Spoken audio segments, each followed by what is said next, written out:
모든 성도님분들께 주님의 평안을 빕니다. 네, 네, 예, 네. 오늘 우리가 찬양팀과 함께 부른 찬양 중에요. 맨 처음에 주님의 선하심이란 찬양을 함께 불렀는데요. 제가 개인적으로 참 좋아하는 찬양입니다. 이 찬양을 처음 소개해준 이 찬양 인도자 전도사님께서 이 우리말 번역보다는 이 원곡의 표현이 더 와닿는다고 곡 소개를 해 주었는데요. 아직도 기억이 나서요.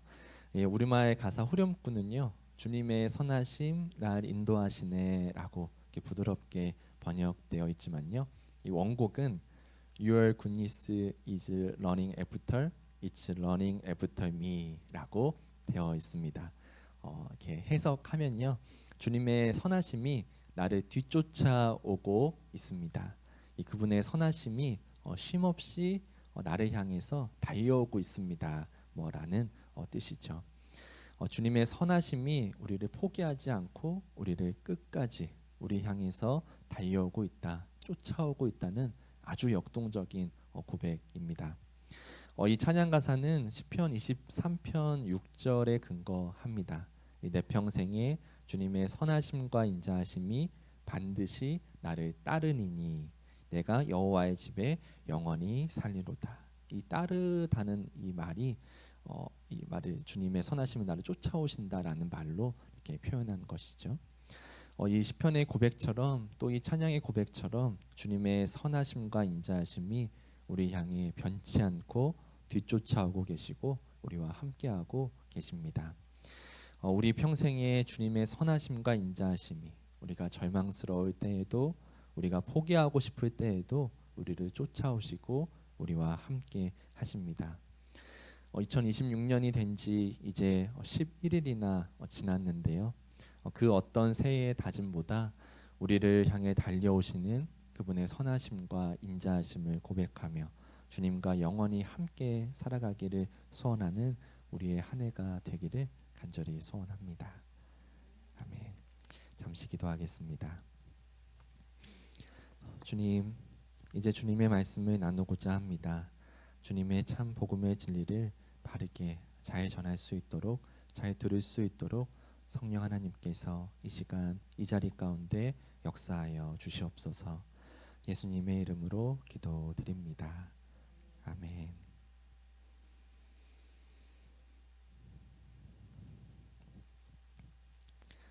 우리는 느린 것은 나쁜 것이고 좋은 것은, 빠른 것은 좋은 것으로 여겨지는 문화 속에 살아가고 있습니다. 아주 어린 시절부터 우리는 타인과 비교 당하면서 이 속도의 세계에 입문하게 되는데요. 이 말을 배우는 게 느리다거나 학습 이해도가 늦다거나 성장이 더디면 금세 남들보다 뒤처지는 부족한 아이가 돼버리고요. 이 반대로 또래보다 조금만 앞서가도 영재라는 수식어가 붙어지면서 다른 부모들에게, 다른 친구들에게 선망의 대상이 되곤 합니다. 이런 속도의 강박은 커서도 동일한데요. 누군가에게 우리가 당신의 생각이 좀 느리군요, 당신의 행동이 좀 느리군요라고 말을 한다면요, 그건 단지 속도를 말하고 있는 중립적인 의미로 받아들여지지 않고요. 당신은 평균보다 조금 못하다는 비하의 의미가 짙게 깔려 있지요. 뭐든지 남들보다 더 빨리 해내는 사람을 우리는 유능한 사람으로 대접해주는 그런 속도의 세계 속에 우리는 살아가고 있습니다. 우리는 정해진 시간 속에 최고의 효율로 최고의 성과를 내기 위해 촉박하게 살아갑니다. 그러나 빨리 해야만 하는 일이 있다면요, 빨리 해서는 안 되는 일도 있습니다. 이 효율을 따지며 빠르게 살아가는 것이 절대 나쁜 것이 아닙니다. 그러나 천천히 해야만 하는 것조차 빨리 하려고 할 때 우리는 속도보다 더 중요한 것을 잃어버릴 수도 있다는 말입니다.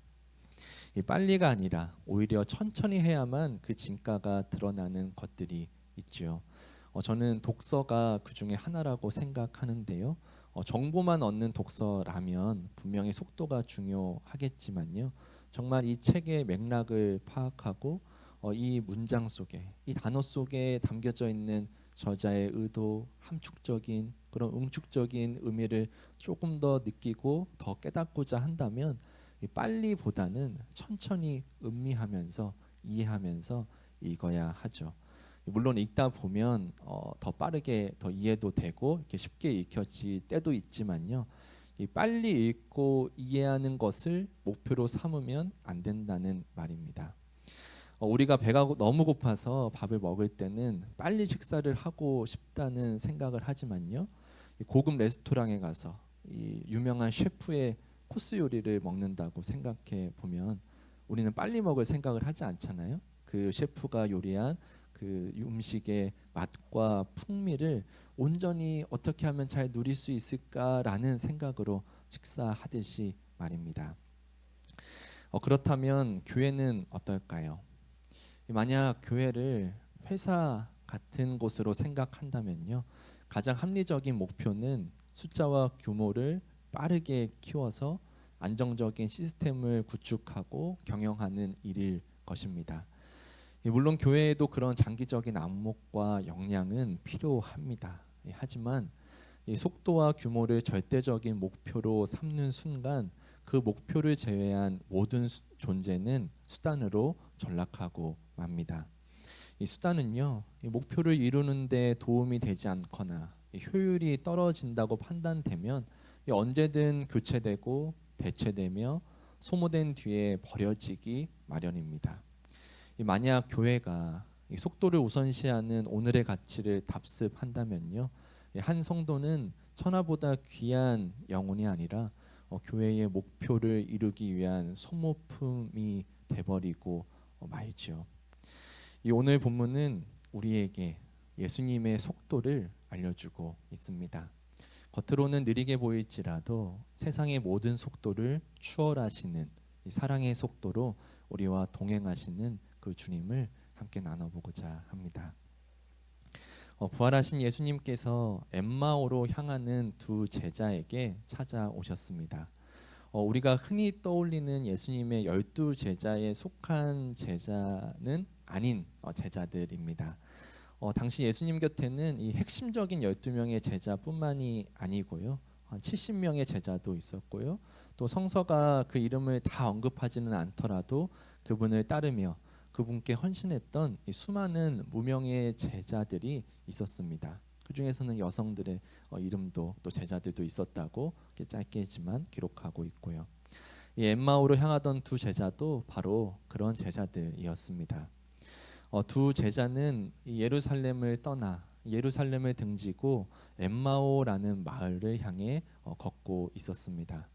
이 엠마오는 예루살렘에서 약 11km 떨어진 정도에 있는 마을인데요. 11km를 걸어서 간다고 생각하면 이 넉넉 잡아서 한 3시간에서 4시간 정도 되는 거리를 이렇게 걸어가고 있다라고 생각하시면 되겠습니다. 이 예루살렘에서 엠마오로 이렇게 이동하고 있었는데요. 당시 유대인들에게 예루살렘은요, 이 이스라엘의 수도 이상의 의미를 가지고 있었습니다. 이스라엘의 역사와 종교, 이 정치의 중심이었고, 이 무엇보다 하나님의 임재가 약속된 장소였습니다.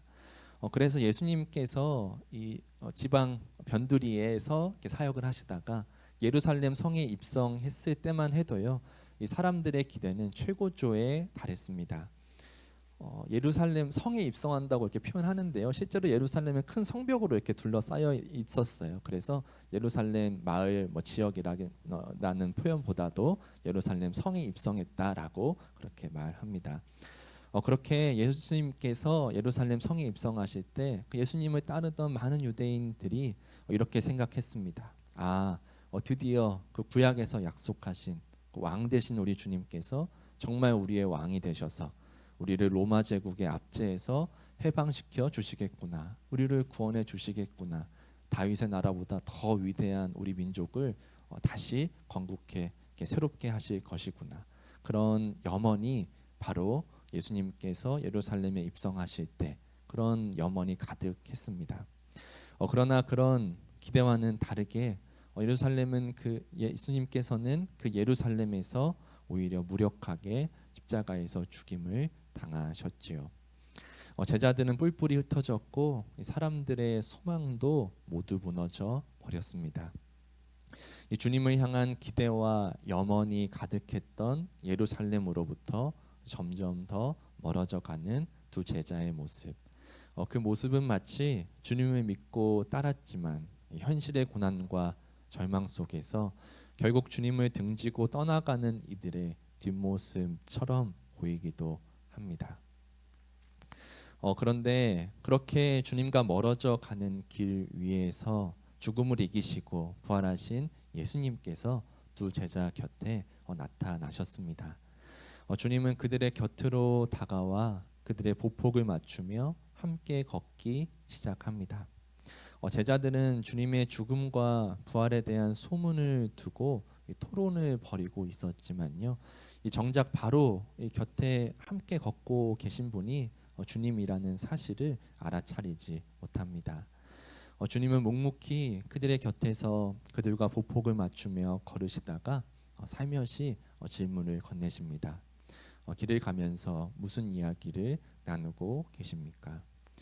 그 질문 앞에 제자들은 슬픈 기색을 띤 채 걸음을 멈춰 섭니다. 그리고 글로바라는 제자가 당혹스러운 듯이 이렇게 대답하죠. 당신은 예루살렘에 머물면서 최근에 거기에서 일어난 일을 혼자만 모르고 있습니까? 라고 말이죠. 예수님께서 두 제자의 이야기를 몰라서 물으신 것이 아니죠. 예수님의 죽음 앞에 그들이 겪은 절망감, 그들이 가진 의구심, 그들 안에 있는 슬픔을 모두 이렇게 말할 수 있도록, 모두 주님께 쏟아낼 수 있도록 주님께서는 물어보신 것입니다. 주님께서 그래서 그게 무슨 일입니까? 라고 되물으시자 두 제자는 비로소 자신들이 예수님께 품었던 그 기대와 좌절을 말하기 시작합니다. 예수님은 그들의 이야기를 끝까지 경청하십니다. 주님께서는 그들의 이야기를 다 들으시고는 그들의 믿음 없음을 혼내셨습니다. 그러나 거기서 끝난 것이 아니고요. 예수님은 자신에 관한 모든 성경에 기록된 것을 하나씩 하나씩 친절하게 풀어서 설명해 주셨습니다. 제자들은 일명 저자직강, 예수님께서 행하신 모든 일들을 정말 예수님의 입술을 통해서 다 들은 셈인데요. 본문 27절에서 이 내용을 이렇게 기록하고 있습니다. 제가 읽겠습니다. 그리고 예수께서는 모세와 모든 예언자에서부터 시작하여 성경 전체에서 자기에 관하여 써놓은 일을 그들에게 설명하여 주셨다. 예루살렘에서 엠마오까지 3-4시간 정도의 거리라고 말씀을 드렸는데요. 이 같이 걸으면서 예수님의 저자 직강이 마칠 때가 되자 엠마오 마을에 거의 도착하게 되었습니다. 그러자 주님께서는 그들보다 더 멀리 가는 척을 하셨다고 나오는데요. 당시 중동 문화에서는 이 집으로의 초대는 반드시 집주인이 먼저 제안해야 했습니다. 손님이 제가 먼저 제가 집에 좀 들어가도 되겠습니까? 라고 이렇게 말하는 것은 예의에 어긋나는 일이었습니다. 예수님께서 더 멀리 가는 척을 하셨다는 것은요, 우리나라 문화와도 좀 비슷하게 느껴지는데요. 뭐 이렇게 말씀 안 하셨지만 이런 거죠. 아유 같이 걷다 보니 벌써 엠마에 도착했네요. 근데 저는 더 멀리 가야 돼요. 같이 뭐 오라는 그런 초대하라는 얘기는 아니고 저 멀리 먼저 가야 돼요.라고 이렇게 좀 이렇게 행동으로 이렇게 보여주신 것이죠. 여기에 제자들이 어떻게 반응했을까요? 이 본문 28절, 29절에 나오는데요. 제가 읽겠습니다. 그 두 길소는 자기들이 가려고 하는 그 엠마오 마을에 이르렀다. 그런데 예수님께서는 더 멀리 가는 척 하셨다. 진심인지 아닌지 한번 이렇게 딱 이렇게 물어보신 거죠. 그러자 그들은 예수를 만류하여 말하였다. 저녁 때가 되고 날이 이미 저물었으니 우리 집에 묵으십시오. 예수께서 그들의 집에 묵으려고 들어가셨다. 두 제자는요, 이 옆에 있는 사람이 예수님인지는 몰랐지만 그분을 자신들의 집으로 초대합니다. 낯선 사람이지만 이 날이 저물어서 자신들의 집으로 초대한 그런 두 제자의 환대하는 마음을 우리가 발견할 수 있고요. 또 몇 시간을 걸으면서 함께 이야기하면서 마음에 어떤 감동이 들었는지도 모르겠습니다. 그런데 바로 그 식사 자리에서 놀라운 일이 일어납니다. 이 손님으로 들어오신 예수님께서 직접 빵을 들어 축복하시고 그것을 떼어 제자들에게 나눠 주신 것입니다. 이 본래 유대인의 식사 예법에서는요, 이 빵을 축복하고 나누는 권한은 집주인이나 가장 연장자의 몫입니다. 하지만 예수님은 자연스럽게 식탁의 주인이 되셔서 떡을 떼셨는데요. 바로 그 모습을 보고 제자들은 그분이 부활하신 예수님이심을 깨닫게 되었습니다. 어떻게 그 식탁에서 그 떡을 떼시는 예수님의 모습을 보고서 제자들은 예수님이심을 깨달은 것일까요? 분명히 제자들은 예수님께서 평소에 이 식사 때마다 보여주셨던 그분의 고유한 손길, 축복의 모습을 기억하고 있었을 것입니다. 식사 때마다 보여주신 그분의 익숙하고 또 따뜻한 손길을 통해서 제자들은 그분이 부활하신 주님이시구나, 예수님이시구나라는 것을 깨닫게 된 것이죠. 제자들이 주님을 알아차린 순간 주님은 그들에게서 사라지셨습니다. 주님의 모습은 사라졌지만 그들의 마음 속에 주님을 향한 마음은 새롭게 피어났습니다. 그들은 서로 이렇게 고백하였습니다. 32절 말씀인데요. 이 말씀은 함께 읽어보겠습니다. 그들은 서로 말하였다. 길에서 그분이 우리에게 말씀하시고 성경을 풀이하여 주실 때에 우리의 마음이 우리 속에서 뜨거워지지 않았습니까? 이 마음이 뜨거워졌다는 건 무엇을 의미할까요? 예수님을 향한 기대가 실망으로, 절망으로, 체념으로 바뀌면서 엠마오로 돌아가던 제자들의 마음의 온도는 아마도 차갑게 식어버린 마음이었을 것입니다. 하지만 주님께서 곁에 찾아오시고 함께 걸으시며 들려주신 주님의 말씀을 통해서 우리를 위해서 죽으시고 다시 살아나신 그 주님의 사랑을 비로소 깨닫게 되었을 때 그 차가운 절망이 뜨거운 소망으로 주님을 향한 뜨거운 믿음으로 바뀐 것이죠. 그 뜨거운 마음을 회복한 제자들은 더 이상 엠마오에 머물 수 없었습니다. 식사 자리에서 즉시 일어나서 다시 예루살렘으로 돌아갑니다. 방금 전까지 도망치듯 떠나왔던 그곳 예루살렘으로, 그 약속의 장소로, 그 사명의 장소로 바로 주님께로 그들은 돌아갑니다. 주님은 그들의 도착지인 엠마오에 임하시지 않고요, 이 제자들의 발걸음에 동행하셨습니다. 그들의 곁에서 그들의 보폭을 맞춰 걸으신 주님께서는 그들에게 먼저 물으셨고 그들의 대답을 들으셨습니다. 그리고 제자들에게 충분하게 설명해 주셨습니다.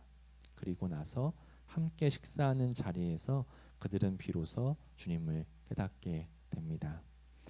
주님께서는 사랑의 속도로 그들의 발걸음에 속도를 맞추셨습니다. 주님께서는 사랑의 식탁으로 그들이 주님을 깨달을 수 있도록 함께 하셨습니다. 우리 교회도 이 사랑의 속도로, 이 사랑의 식탁으로 주님을 만나는 교회이기를 꿈꾸며 올해 교회 표어를 천천히 걸어가며 사랑을 채우는 교회로 정하였습니다. 지난 한 해 우리는 이 사랑의 속도를, 하나님의 속도를 경험했는데요. 우리가 일부러 의도한 것은 아니었지만요, 하나님께서 허락하신 우리 교회 공동체에 이 한 사람의 삶과 이야기가 스며드는 시간, 그 충분한 그 하나님의 시간, 그 하나님의 속도로서 그 시간이 충분히 지나고 나서 또 한 사람이 찾아오시고, 또 그렇게 한 분이 스며들고 나서 또 한 가정이 찾아오게 되는 그런 빠르지도 않고 또 느리지도 않은 하나님의 속도를 우리는 경험하였습니다. 그래서 우리가 함께 느낀 그 하나님의 속도를 우리 집사님께서 송구영신의 밤에 친절하게 이렇게 말씀해 주셨죠. 목사님께서는 안 좋아하실 수도 있지만 예, 우리 교회에 찾아온 분들이 머리끝부터 발끝까지 하나님의 사랑을 온전히 경험할 수 있도록 너무 빠르지도 않고 느리지도 않게 새로운 분들이 교회에 계속 이렇게 찾아오셨으면 좋겠다라고 말이죠. 저는 그 속도를 하나님의 속도, 사랑의 속도라고 부르고 싶습니다. 그 사랑의 속도에서 오는 평안함과 만족감을 놓치지 않는 우리이기를 바랍니다. 그리고 우리도 매주 사랑의 식탁을 함께하고 있는데요. 이 설교의 자리를 빌어서 이 매주 예배 후에 식사를 준비해 주시는 그 섬기시는 헌신의 손길에 감사의 마음을 전합니다. 제자들이 부활하신 예수님을 깨달은 장소는 길 위가 아니라 식탁 앞이었습니다. 서로의 존재를 깊이 알아갈 수 있는 장소는 어쩌면 길보다는 식탁에서 함께 밥을 먹는 그 시간, 그 장소일 수도 있다는 것이죠. 우리도 함께 식탁을 나누며 음식만 나누지 않잖아요. 마음도 나누고 교제도 나누고 서로의 삶의 이야기를 나누며 그렇게 서로를 깊이 만나고 알아가게 된 것이죠. 식탁을 섬겨주신 손길 속에서 주님의 손길을 경험하고 있고요. 사랑의 식탁을 그 사랑을 나눌 때마다 주님의 사랑을 다시금 경험하고 있고 또 우리 안에 함께하고 계심을 주님께서 살아계신 주님께서 우리가 식탁에서 함께 이야기를 나누며 함께 주님을 나눌 때 주님께서 정말 살아계심을 우리도 다시 깨닫고 바라보고 경험하고 있습니다. 그래서 이렇게 주보 보시면 그 표 아래에 부제를 이렇게 적었습니다. 그리스도의 사랑으로 환대하고 함께 식탁을 나누며 곁에 머무는 공동체. 그렇게 천천히 사랑의 속도로 사랑의 식탁으로 주님의 몸된 교회를 함께 이뤄가기를 원합니다. 이 하나님의 속도를 두고 이 작고한 일본 신학자 고스케 고야마는 그의 책에서 이렇게 표현했는데요. 제가 이것 읽겠습니다. 하나님은 사랑이시기에 천천히 걸으신다. 하나님이 사랑이 아니시라면 훨씬 빨리 가실 것이다. 이 사랑에는 나름의 속도가 있다. 그것은 내적 속도다. 그것은 영적 속도다. 그것은 우리에게 이미 익숙한 첨단 기술의 속도와는 다른 종류의 속도다. 이 속도는 느리지만 사랑의 속도이기 때문에 다른 모든 속도를 추월한다. 천천히 걸으시는 그분의 속도가 느리게 느껴질지라도 그 속도는 다른 모든 속도를 추월하는 사랑의 속도입니다. 우리는 단기간에 최고의 성과를 내기 위해 교회에 모이지 않았습니다. 우리는 일생의 모든 시간 주님과 동행하기 위해서 주님처럼 살아가기 위해서 교회에 모였습니다. 느리지만 다른 모든 속도를 추월하는 사랑의 속도로 천천히 걸어가며 그리스도의 사랑을 채우는 우리 교회 되기를 그런 교회를 함께 이루어가기를 간절히 축원드립니다. 아멘.